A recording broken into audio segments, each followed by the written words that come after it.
Hello kids, how are you all? Hope you all are doing very well and doing staying so good at your home. So welcome back. Let's start the new video, means the new part, that is animal tissues, right? Are you all ready? I hope you all are. So now we have to study. देखो 4 type के पढ़ने हैं, epithelial, muscular, connective and nervous. इसके अंदर किसके अंदर, animal tissue के अंदर ये 4 टाइप के होते हैं, epithelial, muscular, connective and nervous. Nervous मतलब नर्वस सिस्टम हमने पढ़ा होगा पहले भी, तो नर्वस मतलब नर्व सेल्स, राइट? नर्वस मतलब नर्व सेल्स. तो देखो एपिथेलियल के अंदर ये कुछ पार्ट्स हैं, मस्कुलर के अंदर ये मैंने यहाँ पे आपको प्रोवाइड किया हुआ है. तो मस्कुलर के अंदर ये पार्ट्स हैं जैसे कि फ्लूइड, स्केलेटन, प्रॉपर, तो मतलब ये हैं, मतलब सॉरी, मस्कुलर के अंदर ये पार्ट्स नहीं, मस्कुलर के अंदर नीचे जा रहे हैं पार्ट्स, ये कनेक्टिव के पोर्शंस. देखो ये कनेक्टिव टिश्यू के पार्ट्स हैं, जैसे फ्लूइड, और ये क्योंकि फ्लूइड भी कनेक्ट करता है, स्केलेटन मतलब जो बोन्स होती हैं हमारी वो भी कनेक्ट करती है हमारी बॉडी को प्रॉपर, ऐसे एरलर एंड ये सब भी हम पढ़ेंगे, ठीक है? बहुत सिंपल चैप्टर है, आपको समझ में बहुत आराम से आ जाएगा. फिर नर्वस में तो यहाँ पे सिर्फ एक ही, मतलब नर्वस का तो एक ही है, मतलब नर्व, इसके कोई पार्ट्स नहीं हैं. तो जो 3 पार्ट्स हैं हमारे वो इन्हीं 2 चीज़ के हैं. तो देखो यहाँ पे स्मूथ, मस्कुलर के 3 मतलब मसल सेल्स हैं, ये कौन सी, striated, smooth and cardiac. Cardiac मतलब हार्ट से रिलेटेड जो चीज़ें होती है कार्डियक बोलते हैं उनको, कार्डियक. और यहाँ पे ये स्मूथ में इनवॉलेंट्री मसल्स और स्ट्राइटेड में वॉलेंट्री मसल्स आती हैं, ठीक है? मतलब ये मतलब है इन सब का, ठीक है? Smooth muscles and all this. तो अब हम मूव ऑन करते हैं एपिथेलियल से. फर्स्ट ऑफ ऑल हम एपिथेलियल टिश्यूज़ के बारे में पढ़ेंगे. तो form of the covering of the external surfaces, ये क्या है, फॉर्म द मतलब एक तरह से ये कवरिंग होती है एक्सटर्नल सर्फेसेस, ठीक है, ऑफ द एक्सटर्नल सर्फेसेस. जो एक्सटर्नल सर्फेस होते हैं उनकी कवरिंग होती है ये क्या, एपिथेलियल टिश्यू. तो जैसे देखो internal cavities and organs of the animal body, जैसे कि इंटरनल कैविटीज़ एंड, देखो यहाँ पे स्क्वैमस है ना, तो इसके ये सिंपल स्क्वैमस है, इसके आउटर कवरिंग देख रहे हो ना, ये ही एपिथेलियल टिश्यू है. तो देखो various types of epithelial tissues are there, जैसे मैंने पहले बताया, सिंपल क्यूबॉइडल, सिंपल स्क्वैमस, ठीक है, और भी यहाँ पे सिंपल कॉलमिनर और सिंपल स्ट्रेटिफाइड स्क्वैमस. तो यहाँ पे देखो सिंपल स्क्वैमस एपिथेलियम के बारे में हम पहले पढ़ लेते हैं. तो इसमें क्या लिखा है कि single layer of flat sales. इसमें क्या होता है, सिंपल है, मतलब सिंपल तो मतलब सिंगल ही रहेगा, मतलब सिंपल है तो बहुत वेरी सिंपल, ज़्यादा कॉम्प्लिकेटेड नहीं होगा. तो यहाँ पे single layer of flat cells होगी, ठीक है, स्क्वैमस एपिथेलियम में, सिंपल स्क्वैमस एपिथेलियम में. अब इसकी लोकेशन कहाँ है, lining of the mouth, oesophagus, lung, alveoli etcetera whatever this is. So that's all, ठीक है. तो यहाँ पे ये ही क्या है, ये कहाँ पे फाउंड होती है, ये फाउंड आउट कहाँ की जाती है, ये फाइंड आउट की जाती है ईसोफेगस में. ईसोफेगस मतलब जो हमारा नेक होता है, जो हमारा थ्रोट होता है, फूड पाइप को बोलते हैं बेसिकली ईसोफेगस. ये लंग्स में, लंग ओवियोली में, एल्वियोली में फाइंड आउट की जाती है और एटसेट्रा प्लेसेस पे फाइंड आउट की जाती है. अब इसका फंक्शन क्या है, प्रोटेक्ट करती है. क्या पहले भी हमने एपिथेलियल उसके बारे में हमने प्लांट्स में भी पढ़ा है कि ये प्रोटेक्ट करती है, ये सेल क्या करती है, प्रोटेक्शन देती है हमें, मतलब प्लांट सेल को तो प्रोटेक्ट करती है. जब ये प्लांट बॉडी को प्रोटेक्ट करती है तो हमारी ह्यूमन बॉडी को भी तो ये एपिथेलियल ही तो है, तो ये हमारी ह्यूमन बॉडी को भी प्रोटेक्ट करेगी. तो सेम इसका फंक्शन है दोनों चीज़ों में. तो यहाँ पे अगर हम बढ़ें, अगर हम मूव ऑन करें, तो यहाँ पे है, देखो मैं आपको एक बार दिखाई देती हूँ, आप लोग भी कहो कि मैम कहाँ बताया था आपने. देखो ये रहा, ओके, सॉरी, मैं खुद ही मिस्टेक कर गई. यहाँ पे एपिडर्मिस है, वो आउटर मोस्ट लेयर एपिडर्मिस है, सॉरी. जैसे उसमें एपिडर्मिस है, इसमें भी एपिथेलियम है, एपिडर्मिस, एपिथेलियम. अब यहाँ पे अब नेक्स्ट आती है हमारी स्ट्रेटिफाइड स्क्वैमस एपिथेलियम. तो ये क्या करती है, in this cells, in these cells आना चाहिए यहाँ पे, sorry for that, in these cells, क्या यहाँ पे इन दीज आना चाहिए, in these cells, sorry, these cells are arrange in a pattern, यहाँ पे इन नहीं आना चाहिए, इन दीज सेल्स आना चाहिए खाली, in these cells are arrange in the pattern layer, ठीक है, पैटर्न लेयर में अरेंज हुए होते हैं, जैसे 1 2 ऐसे पैटर्न में लेयर जैसे आपको दिख रही है, तो कुछ इसी तरह के ये अरेंज्ड होते हैं, ठीक है. आगे इसमें पढ़ा है हम, चलो पढ़ते हैं, लिखा है इसमें क्या आगे, it is called stratified squamous epithelium, ठीक है. आगे लोकेशन के बारे में गिवन है हमें इसके, क्या skin epithelial cells are arranged in many layers, skin के मतलब जो लेयर्स होती है ना वहाँ पे भी ये फाइंड आउट की जा सकती है। और फंक्शन क्या है इसका, इसका फंक्शन है क्या, to prevent wear and tear. मतलब ये फिर से हमें जैसे वियर टियर, मतलब टियर होने से हमारी बॉडी मतलब हमारी स्किन को ये प्रोटेक्ट करती है, राइट, ऐसे। अब इसका क्यूबॉइडल एपिथेलियल के बारे में अगर हम बात करें तो ये क्या है, consist of cube like cells, cube like cells मतलब ऐसे क्यूब, ठीक है, ये क्यूब लाइक सेल्स को कंसिस्ट करती है। जैसे अब देखते हैं चलो इसके बारे में। अब इसकी लोकेशन कहाँ है, अब देखो इसकी लोकेशन क्या है, lining of the kidney tubules and ducts of the salivary glands. अब भी कहाँ, लाइनिंग ट्यूब्यूल्स के, किडनी के ट्यूब्यूल्स जो होते हैं वहाँ पे फाइंड आउट की जाती है, और डक्ट्स में, ठीक है। डक्ट्स तो आपको पता ही होगा आई थिंक, नहीं पता तो यू कैन सर्च, बट अभी मेरे पास ना टाइम नहीं है तो सॉरी फॉर दैट, टाइम नहीं है तो मैं कह नहीं सकती, बट इट्स ओके। हम नेक्स्ट पे देखते हैं, सलाइवरी ग्लैंड्स पे भी होता है, ठीक है, सलाइवरी ग्लैंड पे भी ये होती है, ओके। सो आगे क्या देखा हमने, आगे हमने देखा इसका फंक्शन क्या है, इसका फंक्शन, फंक्शन है इसका सेक्रीशन एंड एब्सॉर्प्शन, सेक्रीट करता है ये, ठीक है। सेक्रीट का तो मतलब पता ही होगा, जैसे सेक्रीशन देखो, तो एक्सक्रीशन होता है ना वो तो अलग चीज़ होती है, लेकिन सेक्रीशन जो होता है वो ये होता है बेसिकली, जब हम हमारा जो सलाइवा होता है, मतलब सॉरी सलाइवा कह रही हूँ, जो हमारा स्वेट होता है तो वो बॉडी से जब बाहर निकलता है उसी को सेक्रीशन बोलते हैं, ठीक है। और एब्जॉर्प्शन मतलब एब्जॉर्ब करती है वो किसी चीज़ को, ठीक है। एब्जॉर्प्शन और सेक्रीशन इसके दो ये फंक्शंस हैं, okay. I hope you are getting my point.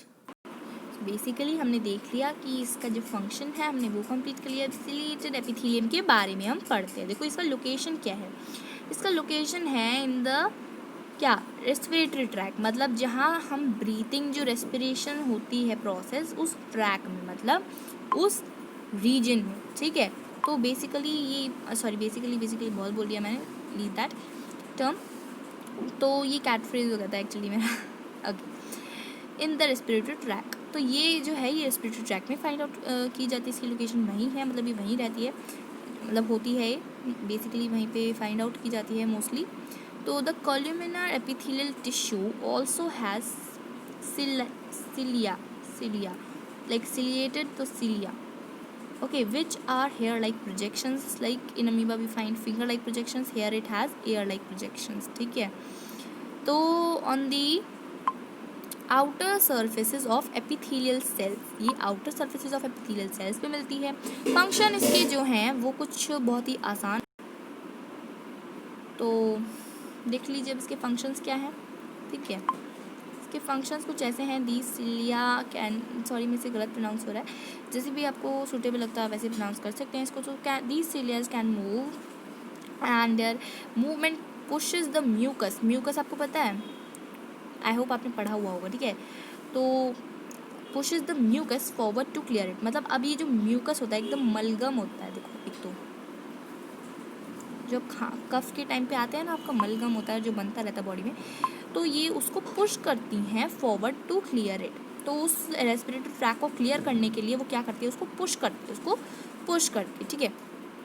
अब आप आगे पढ़ो, देखो आगे लिखा हुआ है इसमें, this type of epithelial is the ciliated columnar epithelial, इसीलिए इसको कॉल्यूमिनार एपिथेलियल कहते हैं। अब कॉल्यूमिनार एपिथेलियल सिलिएटेड था, वो सिलिएटेड था, ठीक है। अभी हम बात करते हैं कॉल्यूमिनार एपिथेलियल, ये डिफरेंट है, वो सिलिएटेड कॉल्यूमिनार एपिथेलियम था और ये कॉल्यूमिनार एपिथेलियम है। तो इसमें क्या है, कंसिस्ट ऑफ एलोंगेटेड और कॉलम लाइक सेल्स, मतलब ये कॉलम लाइक सेल्स को क्या करता है, कंसिस्ट करता है, लाइक ऐसे बने हुए ना कॉलम्स, तो ऐसे टाइप के सेल्स को ये कंसिस्ट करता है, ठीक है। तो ये एलोंगेट मतलब ये लंबे लंबे हैं तो इसीलिए हम इनको एलोंगेटेड बोल रहे हैं। आगे यहाँ पे देखते हैं हम, लोकेशन क्या है इसकी, inner lining of the intestine and gut, ये गट के और इंटेस्टाइन के इनर जो लाइनिंग होती है, अंदर जो लाइनिंग होती है, मतलब लाइनिंग का मतलब अंदर की उनकी स्किन में फाउंड आउट की जाती है। और इसका बेसिक फंक्शन क्या है कि secretion and absorption, again same function है इन दोनों के। ग्रैंडुलर एपिथेलियम आ जाता है, अब हमारा इसके बाद ग्रैंडुलर एपिथेलियम आ जाता है जो कि है epithelium cells often acquired additional specialisation as gland cells. अभी ये क्या करते हैं, ग्लैंड सेल्स की तरह, मतलब ये ग्लैंडुलर है तो एपिथेलियम सेल ऐसे ही एडिशनल स्पेशलाइजेशंस को रिक्वायर करते हैं, मीन्स एक्वायर करते हैं, सॉरी। तो which can secrete substances at the epithelium surface, मतलब जो एपिथेलियम सरफेस पे उनको सेक्रीट कर सकते हैं, ठीक है। Sometimes a portion of the epithelial tissue folds inward and a multicellular gland is formed। तो कभी भी कभार वो इनवर्ड मतलब अंदर की साइड में फोल्ड हो जाता है और तभी हमारे बनते हैं मल्टी सेल्युलर ग्लैंड, ठीक है। तो like thyroid gland and all glands, तो ऐसे ही, ठीक है। तो this is the glandular epithelium, इसी को हम ग्लैंडुलर एपिथेलियम कहते हैं। Understand, sorry understood. अब आगे हम देखते हैं कनेक्टिव टिश्यूज़। तो कनेक्ट कर रहे हैं ना, कनेक्टिव टिश्यूज़ है तो वो कनेक्ट करते हैं हमारे चीज़ों को, लाइक बोन को, बोन टेंडन्स एंड ऑल ये सब, ये कनेक्टिव टिश्यूज़ क्या अंडर आते हैं। तो अभी हम देखते हैं कि कैसे और कौन कौन से ये कनेक्टिव टिश्यूज़ हैं। तो लेट्स सी। अब भाई जब ये कनेक्टिव टिश्यूज़ है तो इनके फंक्शन क्या होगा, specialise to connect various body organs, ठीक है। Various types of connective tissues are, अब यहाँ पे हमें कनेक्टिव टिश्यूज़ डिफरेंट टाइप्स के गिवन है। अगेन आपको प्रोवाइड किया गया है एक चार्ट, देखिए कनेक्टिव टिश्यूज़ टाइप्स कितने हैं इसके। Connective tissues proper, cartilage, bone, blood. अब जो ये प्रॉपर हैं, आई मीन सॉरी मैंने कहाँ पर ड्रॉ कर दिया, प्रॉपर है वो क्या है, loose connective, dense connective, areolar, dense regular, dense irregular, elastic, adipose and reticular. और यहाँ पे हमारे कार्टिलेज जो हमारे ईयर के पास फाउंड आउट होता है वो इसके बारे में यहाँ पे गिवन है, क्या है वो, hyaline, elastic and fibro cartilage, ठीक है। अब यहाँ पे और हमारे बोन है और ब्लड, इनके कोई पार्ट्स नहीं है, ठीक है। इनका तो यही है एक मतलब मेन, इनका जो है कोई है नहीं इनका ऐसा पार्ट जैसा, ठीक है। तो अब हम आगे पढ़ेंगे कनेक्टिव टिश्यूज़ के बारे में। यहाँ पे आपको गिवन है कनेक्टिव टिश्यूज़ के बारे में क्या क्या गिवन है, देखो सेल, ये आपका सेल है, सेल, ठीक है, ये आपका अंदर ही गिवन है इसकी सेल, ठीक है। ये आप देख रहे हो, ये जो स्टाइलस है सही से वर्क नहीं कर रहा, so sorry for that, but कोई बात नहीं, पढ़ते हैं चलो। देखो सेल है, हमें यहाँ पे गिवन है सेल, यहाँ पे फिर हमारे पास ये है कोलेगन फाइबर, कहाँ है, ये जो ये लंबी सी रेड सी आपको लाइन दिख रही है ना, कोलेगन फाइबर है। अदर फाइबर्स, ये अलग अलग फाइबर्स निकल रहे हैं इनके अंदर से, ऐसे ऐसे ऐसे जा रहे हैं ना, ये अदर फाइबर्स है। तो ये क्या है, लूज कनेक्टिव टिश्यू है। अब फैट ड्रॉपलेट्स, ये फैट ड्रॉपलेट्स, आपने फैट का वो तो देखा ही होगा ना, स्टार्टिंग में लास्टली आपने लास्ट उसमें देखा ही होगा, जब आपने लास्ट में फर्स्ट चैप्टर पढ़ा था आपने इसका बायोलॉजी का, क्या सेल्स, तो उसमें आपने देखा ही होगा कि फ़ैट जो वो होते हैं वो कैसे होते हैं, फैट सेल्स। तो ये वही है, उन्हीं का डायग्राम आपको शो हो रहा है। यहाँ पे एक लाइक न्यूक्लियस है और इसके बीच में ऐसे ये है, फिर आपका ये फैट मॉलिक्यूल और ड्रॉपलेट जो भी कहो आप, वो है, ठीक है। ये सेल का न्यूक्लियस है, ये आपको गिवन है यहाँ पे सेल का न्यूक्लियस। एडिपोज टिश्यू, अब इसी को बोलते हैं हम एडिपोज टिश्यू। यहाँ पे वाइट ब्लड सेल्स आपको प्रोवाइडेड हैं जिनकी शेप कभी भी चेंज हो सकती है, ये मतलब ये स्टेबल नहीं है, इनकी न्यूक्लियस की मतलब इनका शेप चेंज होता रहता है, ठीक है। और रेड ब्लड सेल भी आपको प्रोवाइडेड है, ये रेड ब्लड सेल्स लाइक, ठीक है, ये कुछ रेड से है ना, ये रेड ब्लड सेल्स है, वाइट से वाइट ब्लड सेल्स है। प्लाज्मा भी आपको, ये प्लाज्मा मेम्ब्रेन जो होता है वो प्लाज्मा आपको यहाँ पे प्रोवाइडेड मतलब गिवन है। ब्लड, तो ये क्या हुआ आपके पास, मतलब जहाँ पे वाइट ब्लड सेल्स हैं, रेड ब्लड सेल्स हैं, प्लाज्मा है, तो दैट इज आपका डेफिनेटली हुआ ब्लड, ठीक है। अब इधर भी आपके पास क्या है, फाइब्रस कनेक्टिव टिश्यू है, कार्टिलेज है और बोन है। तो इन सबको आप देख लीजिए, नोटिस कर लीजिए एक बार, और अभी हम मूव ऑन करते हैं नेक्स्ट पे। तो फर्स्ट अभी हम पढ़ेंगे ब्लड के बारे में, चलो अच्छी बात है, पहले ब्लड के बारे में ही पढ़ लेते हैं, चलो। तो कॉम्पोजिशन क्या है, इट इज़ इट क्या है, ये एक फ्लूइड है, मतलब लिक्विड है, ठीक है। Matrix called plasma, fluid matrix, ये एक फ्लूइड मैट्रिक्स है कॉल्ड प्लाज्मा, इन विच रेड ब्लड कॉर्पस्स, मतलब ये है क्या, आरबीसी। रेड ब्लड सेल्स को आरबीसी नहीं बोलते, अब तक आपने यही पढ़ा होगा, बट ये क्या होता है, रेड ब्लड कॉर्पस्स जो भी है, तो वाइट ब्लड कॉर्पस्स जो भी एक मिनट पढ़ लेते हैं ढंग में, ठीक है। तो ये क्या है? सो दिस इज कॉर्पस्कुलस, ठीक है, वाइट ब्लड कॉर्पस्कुलस एंड प्लेटलेट्स, क्या हो गया मेरे को, एंड प्लेटलेट्स आर सस्पेंडेड। अब यहाँ पे सस्पेंडेड होते हैं प्लेटलेट्स, ठीक है। The plasma contains protein, salts and hormones. तो ये इंपॉर्टेंट है टर्म, इसको आपको याद रखना है कि प्लाज्मा क्या क्या कंटेन करता है, सॉल्ट्स को बेसिकली, एंड हॉर्मोन्स को, एंड प्रोटीन्स को। तो फंक्शन क्या है इसका? Blood flows and transport gases, ये तो पहले भी पढ़ा होगा, ऑक्सीजन को कैरी करता है वो ब्लड सभी डिफरेंट बॉडी पार्ट्स में, और डाइजेस्टेड फूड एंड हॉर्मोन्स को भी, and waste materials to different parts of the body. मतलब ये गैसेस को, डाइजेस्टेड फूड को, हॉर्मोन्स को, waste material to different parts of the body, इन सब चीज़ों को डिफरेंट पार्ट्स में स्प्रेड करता है। अभी आप नेक्स्ट देखते हैं बोन के बारे में। It is another example of the connective tissue. अब यहाँ हमें पढ़ता है क्योंकि कनेक्ट करती है हमारी बॉडी को, तो कनेक्टिव टिश्यू का दूसरा एग्जाम्पल बोन है। तो फंक्शन क्या है? What are the functions of it? तो उसके फंक्शंस है, it forms the framework and supports the body. अब ये फ्रेमवर्क करती है हमारी बॉडी को, सपोर्ट करती है, मतलब उसको विथस्टैंड, उसके मतलब उसको स्टैंड करने में हेल्प करती है, ठीक है। ये उसके हाथ वगैरह हैं एक आदमी के, ये उसके हाथ वगैरह जा रहे हैं, उसका पेट वगैरह। तो उसके जो bones, shoulder bone, hinge joint वगैरह, ये सब जो होती हैं बोन्स से ही तो बनी होती हैं सब कुछ, ठीक है। बोन्स ही तो होती है जो मेन फ्रेमवर्क करती हैं, ठीक है, और सपोर्ट करती है हमारी बॉडी को। तो दैट्स ऑल।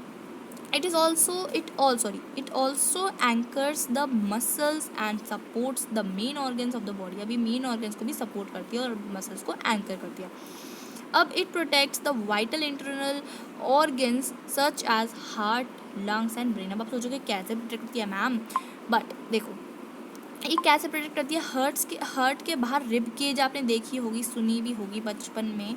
तो वो रिब केज क्या करती है ना, वो बोन्स की बनी होती है, और वो हर्ट के अंदर किसी चीज़ को जाने नहीं देती। जैसे कुछ एक्सीडेंट वगैरह हो जाए तो उनका अगर कोई बॉडी पार्ट टूट जाता है, सपोज उनका एक्सीडेंट हो जाता है और उनका गलती से भी उनका कोई बॉडी पार्ट में, मतलब अंदर उनकी चेस्ट एरिया में उनको कोई फ्रैक्चर टाइप का आ जाता है, चोट लग जाती है काफ़ी ज़्यादा, तो क्रैक हो जाता है उनकी क्या, बट वो लंग्स और हार्ट के पास नहीं जाने देती। वो बोन्स जो होती है, वो जो रिब केज होती है बोन से बनी हुई होती है, वो हार्ट और लंग्स के पास उनको नहीं जाने देती। किसको नहीं जाने देती? उस चोट को, या किसी चीज़ को जो अंदर आपके यहाँ पे चेस्ट एरिया में लगी होती है। अब इसके कैरेक्टरिस्टिक्स देख लो। और ब्रेन को कैसे बताते हैं? स्केलेटन जो हमारा होता है, आपने उसमें देखा होगा, स्कल जो होता है हमारा, स्कल होता है ना, स्कल, तो वो ब्रेन को प्रोटेक्ट करता है, ठीक है।